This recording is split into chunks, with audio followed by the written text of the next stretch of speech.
Next 9 news में आप सभी का बहुत बहुत स्वागत है। मैं हूं आपके साथ प्रज्ञा सिंह।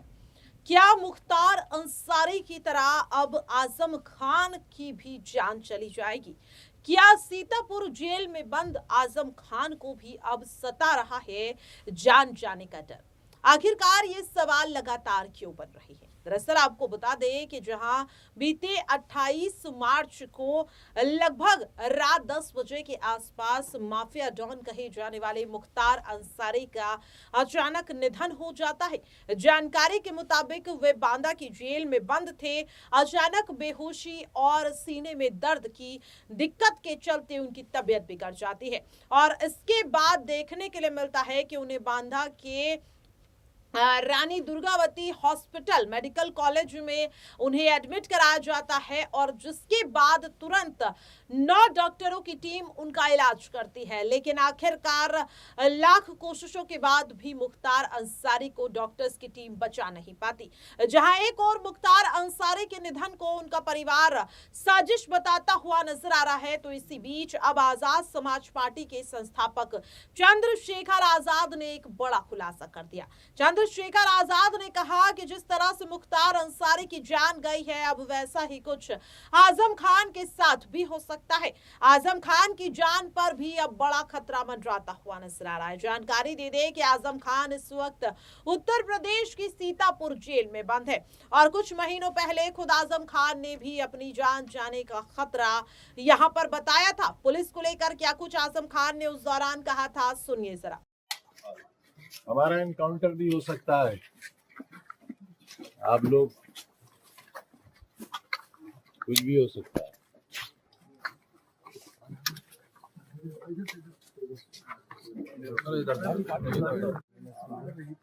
थोड़ा पीछे नहीं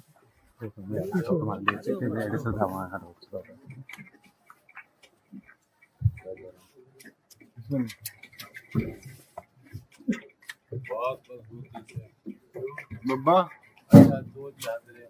हाँ, आप बेफिक्र रहिए हर चीज। मैं हूँ ना अभी। मैं तो सामान आराम से रखो। आप बेफिक्र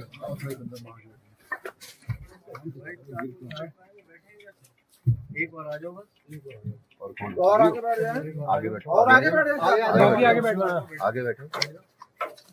सामान आराम से।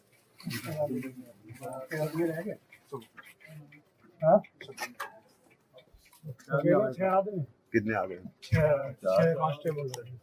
ठीक है। एक जो होता तो बहुत सारा कौन सा भाग में? अरे कोई नहीं। कहां ताला एक थोड़ा आगे सीट आगे कर ले। आगे कर ले। तेरी बैठ पाएंगे नहीं है। बीच में नहीं बिल्कुल नहीं बैठ पाएंगे। हमारा आदमी नहीं हमारी कमर ही नहीं है, इस शादी में बिल्कुल नहीं बैठ सकते। नहीं, हम नहीं बैठ सकते। हमारी ऐसा तो भरने के लिए बहुत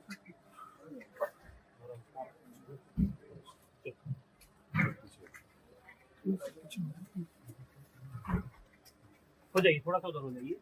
हम हिदायत करेंगे। हम नहीं हिदायत करेंगे। हम नहीं बैठ सकते ना। चलो बैठ जाओ। हाथ पैर तोड़ के ले जाओ, हमारे दूसरी बात नहीं। चलो बिना बैठा उधर थोड़ा सा अंदर हो जाइए। तो देखा आपने और सुना भी, जिसके बाद लगातार सवाल ये बन रहा है कि आखिरकार आजम खान का दुश्मन कौन है?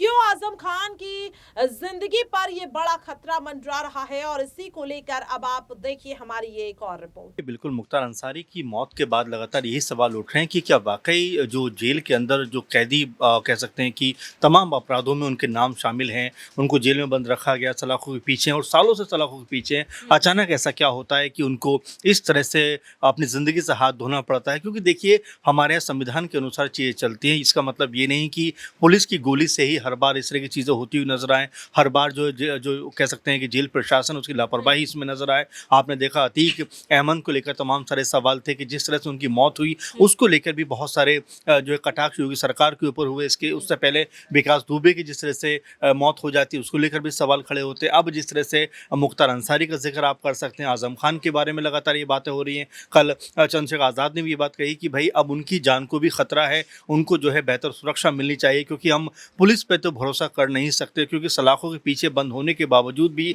जो कह सकते हैं कि लोगों की जान जा रही है। इसीलिए जो सज़ा उनको मिलनी चाहिए संविधान के अनुसार और जो कानून की धाराओं के अनुसार वो उनको मिल रही है, लेकिन उसके बावजूद भी जिस तरह से पुलिस नाकाम साबित हो रही है, उसको लेकर अब जो सीएम योगी हैं उनके ऊपर भी सवाल उठते हुए नजर आ रहे हैं कि क्या वाकई जो वो कहते रहे हैं कि पूरे प्रदेश में सुशासन है, पूरे प्रदेश में अपराध के ऊपर उन्होंने काबू किया है, तो क्या ऐसे में पुलिस के पास एकमात्र चारा ये रह गया है कि वो किसी को भी इस तरह से उसकी जान ले सकती है? क्योंकि मुख्तार अंसारी ने पहले भी ये बात कही थी कि भाई उनको जो है हल्का धीमा जहर उनको दिया जाता है। यहाँ पर सवाल ये है कि क्या उत्तर प्रदेश के प्रशासन के लिए अपराध को खत्म करने का मतलब अपराधी को ही खत्म कर देना है? वही बात हो रही है कि देखिए, अपराध को खत्म करने का मतलब अगर अपराधी को आप खत्म करें तो नहीं हो सकता। आप देखिए मुख्तार अंसारी के जो अंतिम उसमें जो कह सकते हैं संस्कार में या दफनाने का जो प्रोसेस था उसमें कितना हुजूम उमड़ा हुआ है, तो आप इसको इस तरह से नहीं कह सकते कि सिर्फ अपराधी की जान लेकर हम चीज़ों को ख़त्म कर पाएंगे, बल्कि आपको एक मैसेज भी देना पड़ेगा कि जो अपराध कर रहे हैं वो गलत है, उनके साथ संविधान के अनुसार जो चीज़ें होनी चाहिए उनको उनके अनुसार सज़ा मिल रही है। लेकिन इस तरह से आप करके कहीं ना कहीं जो कानून व्यवस्था है उसको सवालों के घेरे में खड़ा करते हो। आपने देखा कि जिस तरह से अतीक अहमद को गोली मारकर सबके सामने उनकी जान ले ली जाती है, इससे पहले विकास दुबे की जान चली जाती है, और ये कोई धर्म विशेष का मामला नहीं है प्रज्ञा जी। हम देख रहे हैं कि लगातार ये कानून की कहीं ना कहीं धज्जियां उड़ाने का मामला, इसमें सीएम योगी का नाम सबसे पहले आता है, क्योंकि लगातार वो ये बात कहते रहे हैं कि भाई हम अपराधी को मिटाना चाहते हैं और अपराध ऐसे खत्म होने वाला नहीं है, क्योंकि इसके बाद भी आप देखें कि उत्तर प्रदेश जो है वो क्राइम के मामले में जो लिस्ट है उसमें से मेरे ख्याल से नंबर 1 या 2 के पायदान पे जरूर नजर आएगा आपको। तो यहाँ पर शासन प्रशासन और जो उसके जिम्मेदार पदों पर बैठे हुए लोग, उनको सोचने की ज़रूरत है कि अगर इस तरह से माहौल ख़राब करेंगे तो बाहर जो है अराजकता बढ़ेगी, और इससे जो प्रशासन की हम बात करते हैं लगातार कि उसके ऊपर जिम्मेदारी होती है कि रक्षक जो है अगर वो भक्षक बनने लगें तो फिर समाज का जो एक कह सकते हैं कि